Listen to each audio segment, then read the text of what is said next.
RRR మార్చి 14 ఏంటి matter? నిజంగా ఉంటుందో లేదో కానీ ఈ నెల 14న రాజమౌళి ప్రెస్ మీట్ గురించి అప్పుడే మీడియా వర్గాలు హాట్ డిస్కషన్ జరుగుతుంది.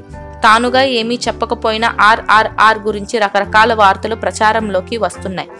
ఏదో ఒకటి స్పందించకపోతే ఇవి డ్యామేజ్ చేసేలా ఉన్నాయని ఈ ఆలోచన చేసినట్లు సమాచారం. గతంలో బాహుబలి విషయంలో శ్రీదేవి ఈషా ఎంత రచ్చ అయ్యిందో చూశాం కదా. తను ఒకటి చెప్తే మీడియా మరో అర్థాన్ని తీయడంతో ఏకంగా శ్రీదేవి దృష్టిలో అనవసరంగా తన బ్యాడ్ అయ్యానని ఫీలింగ్ రాజమౌళికి ఉందని ఆయన సన్నిహితులు చెప్పేవారు. ఇప్పుడు ఆలియా భట్ విషయంలో కూడా సరిగా అలాంటి పరిణామమే జరుగుతుందట. చూసి జక్కన్న వెంటనే రంగంలోకి దిగబోతున్నట్లుగా సమాచారం. ఒకవేళ మార్చి 14 మీడియా మీట్ కన్ఫర్మ్ అయితే ఆ రోజు ఏ విషయంలో షేర్ చేసుకుంటాడో అనేది ఆసక్తికరంగా మారింది.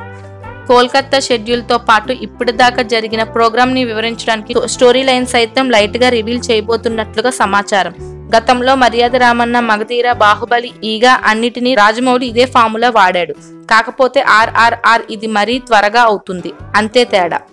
ఇదే మీట్ లో హీరోయిన్ల గురించి క్లారిటీ ఇవ్వకపోవచ్చు అనేది మరో టాక్. చర్చలు జరుగుతున్నాయని చెప్పి మరో 2 వారాల్లో అనౌన్స్ చేస్తామని చెప్పి ముగించవచ్చుట. RRR కి సంబంధించిన చిన్న వార్త కూడా హాట్ గా మారే తరుణంలో ప్రెస్ మీట్ అంటే సినిమా రేంజ్ హడావిడి వచ్చేలా ఉంది. ప్లీజ్ సబ్స్క్రైబ్, లైక్ చేయండి, సబ్స్క్రైబ్ చేసుకోండి.